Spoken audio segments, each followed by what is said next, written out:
पन्नगे च सुरेन्द्रे च कौशिके पाद संस्पृशि निर्विशेष मनस्काय श्री वीरस्वामिने नमः।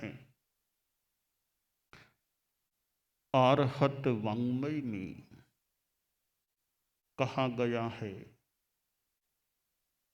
जेय बुद्धा अइक्कन्ता जेय बुद्धा अनागया संति तेसिम पइत्थानम भूयाणम जग ई जहा।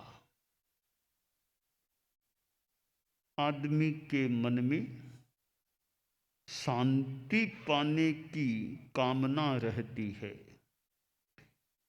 10 वेआलियम का कथन है, सव्वे पाणा परमाहम्या।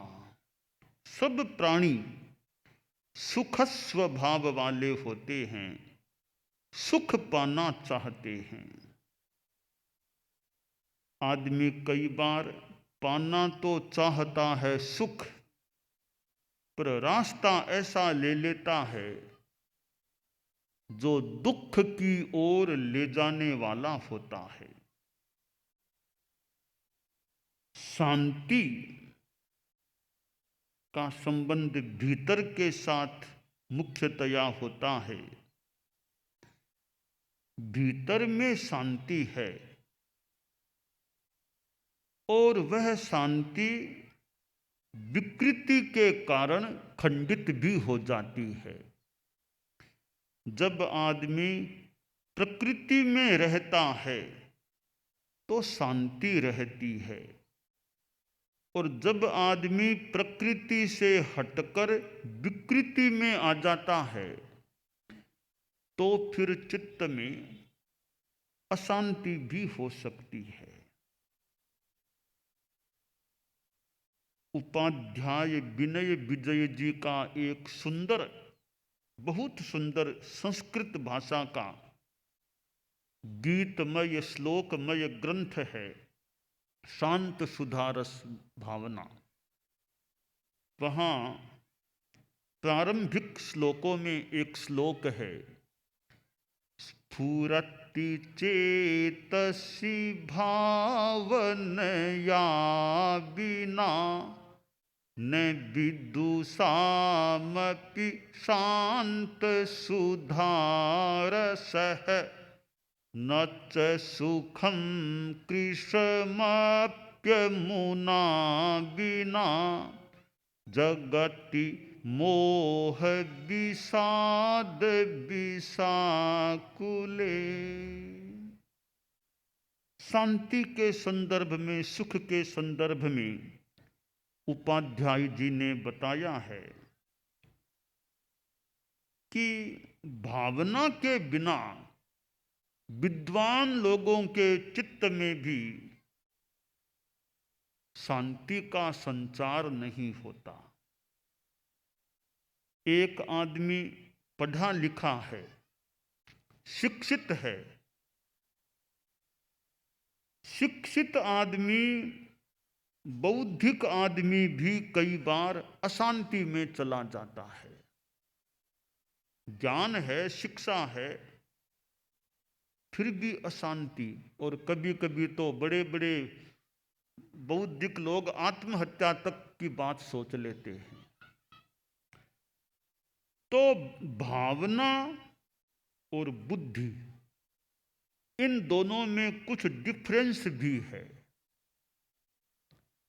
ज्ञानावरणीय कर्म का क्षयोपशम होता है तो बुद्धि विकसित हो सकती है। 8 कर्म जैन दर्शन में बताए गए हैं, उनमें पहला है ज्ञानावरणीय कर्म।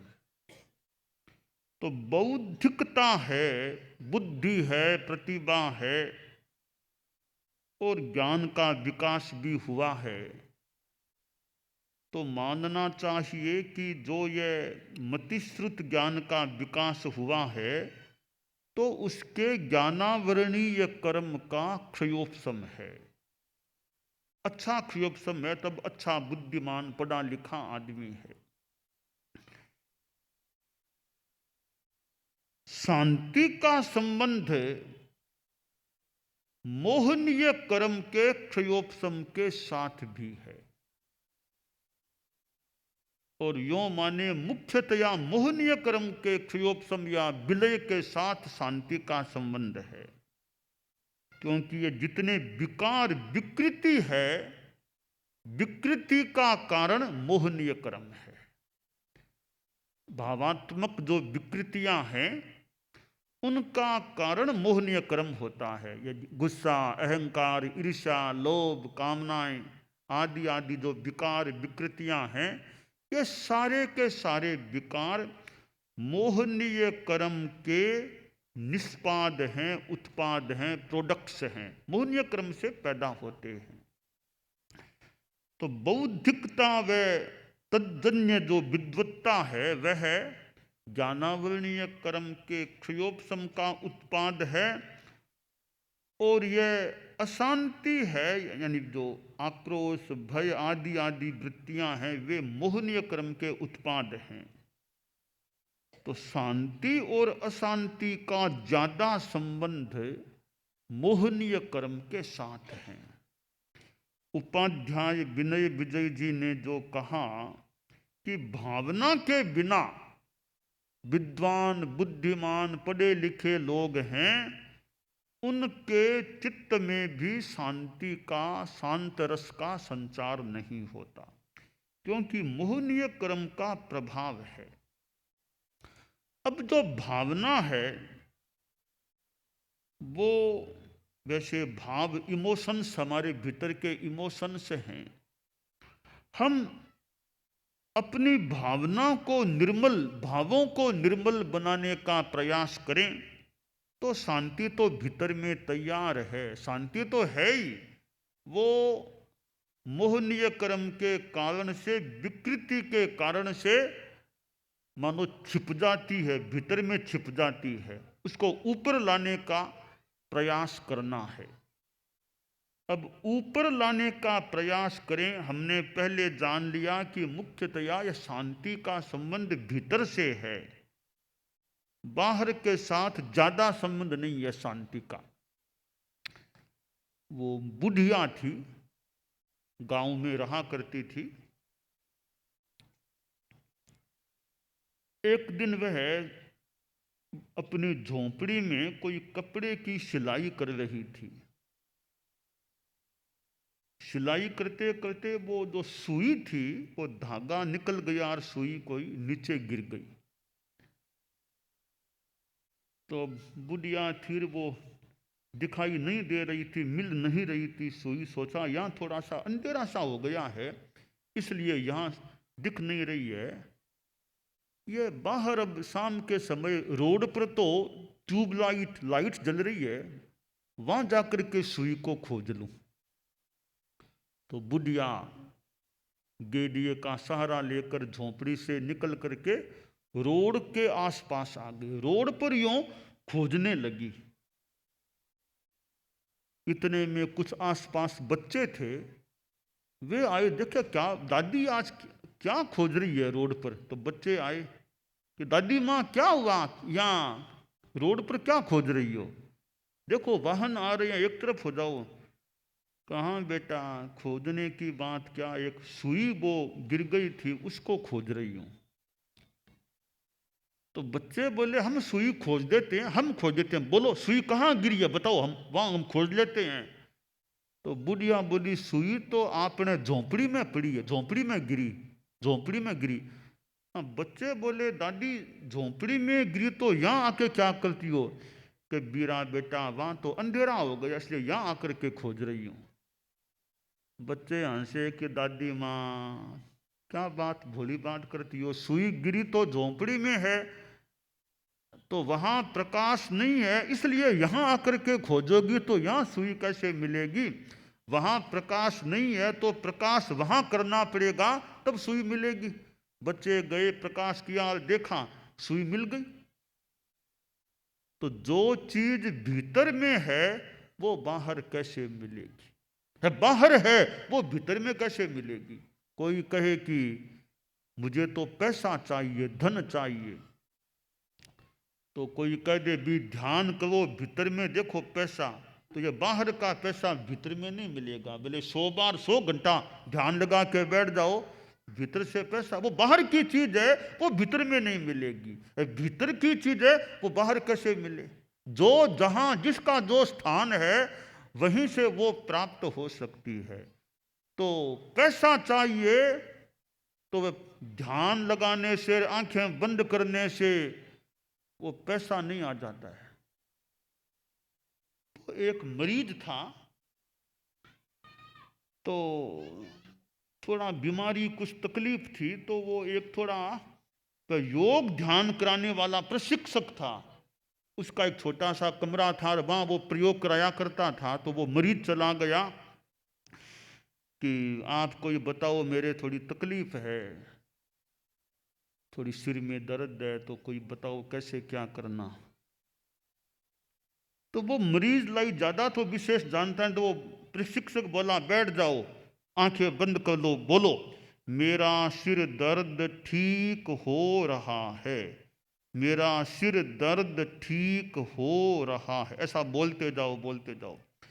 तो मरीज ने 5-7 मिनट तक बोला, दर्द ठीक हुआ नहीं। वो न तो पूरी विधि जानता, फिर वेदनीय कर्म है, असाध का योग प्रबल है, तो नहीं भी हो तो ठीक हुआ नहीं। आंखें खोलिए कि भैया मेरे तो कोई फर्क नहीं पड़ता है, मैं तो जा रहा हूं, कोई लाभ नहीं हो रहा है। तो वह प्रशिक्षक बोला जा कहाँ रहे हो, पहले मेरी फीस तो चुकाओ ना, इतनी देर मैंने प्रयोग तुमको कराया, तो मेरा फीस 2 रुपये की फीस रखो फिर जाओ।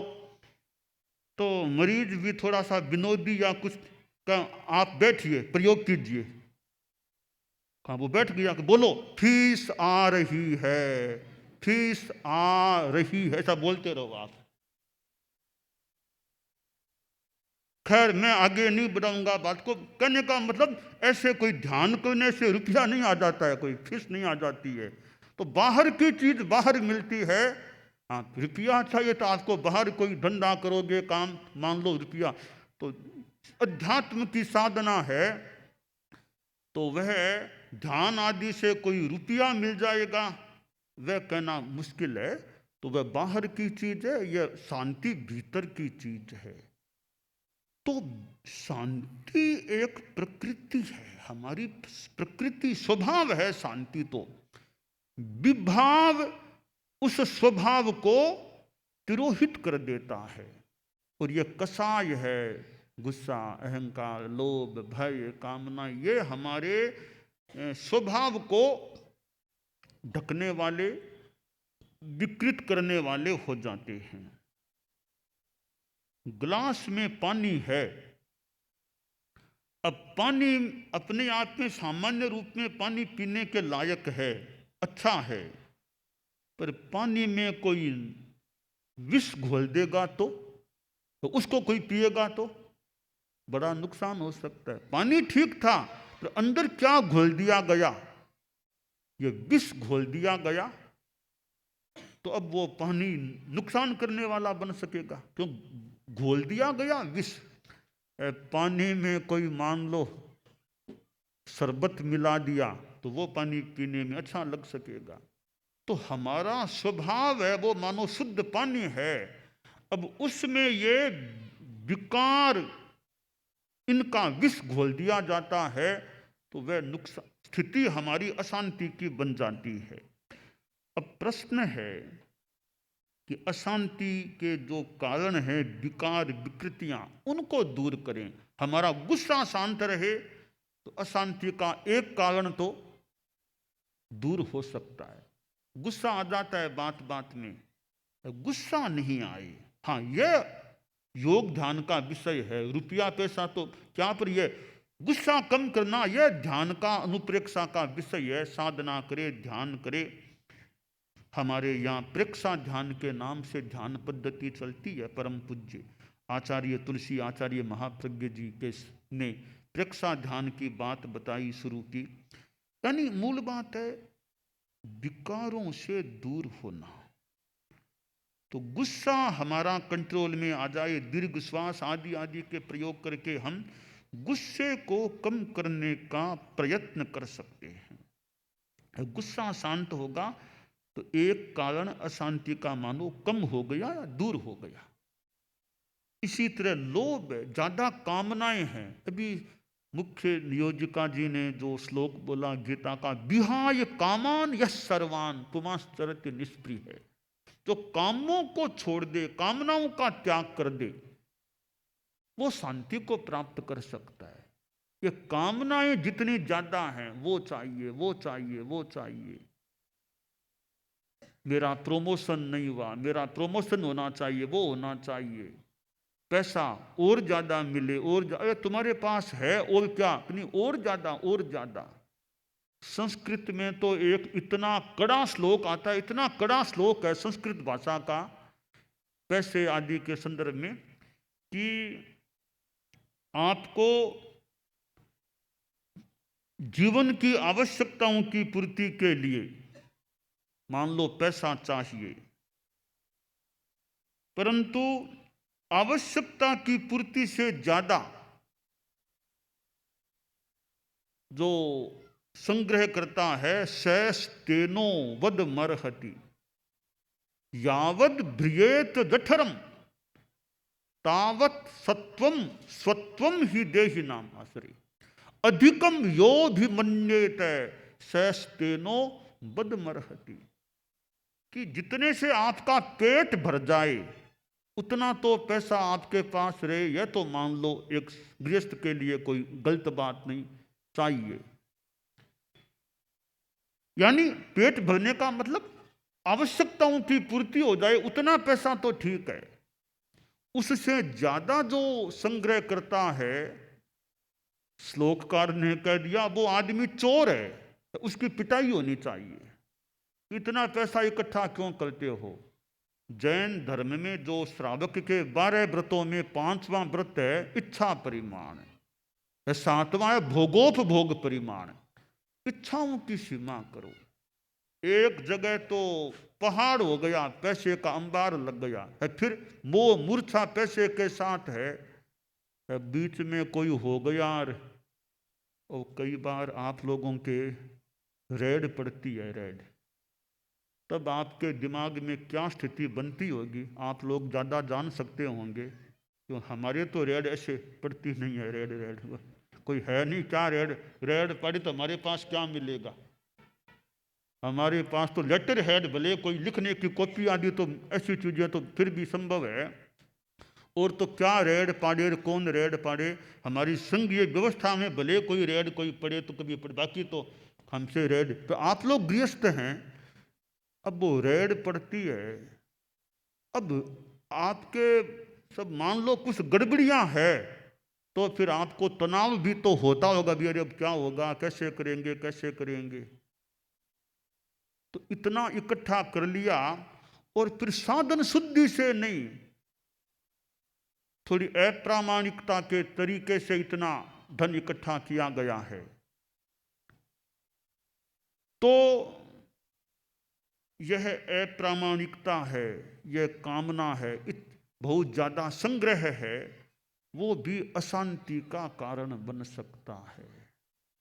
अब साधु के पास, हालांकि आप लोग साधु सब बन जाए, यह मैं नहीं कोई आग्रह करता सब साधु बने, परंतु गृहस्थ जीवन में भी इच्छा परिमाण, अल्पेच्छ सीमा रखें, परिग्रह की सीमा रखें, कामना की सीमा रखें, तो चित्त में शांति रह सकती है। तो यह अशांति और शांति है, इसका संबंध बहुलांशतया संभवतः भीतर के साथ है। तो विकृति से दूर रहकर प्रकृति में जितना रहेंगे, जिएंगे, तो शांति अच्छी रह सकेगी। साथ में जप आदि का भी आलंबन लें तो भी कुछ शांति प्राप्त हो सकती है। हम शांति में रहने की साधना करें। तीर्थंकर होते हैं, उनकी शांति तो परम शांति होती है, उसका कुछ अंश भी हमारे पास रहे तो भी अच्छी बात है।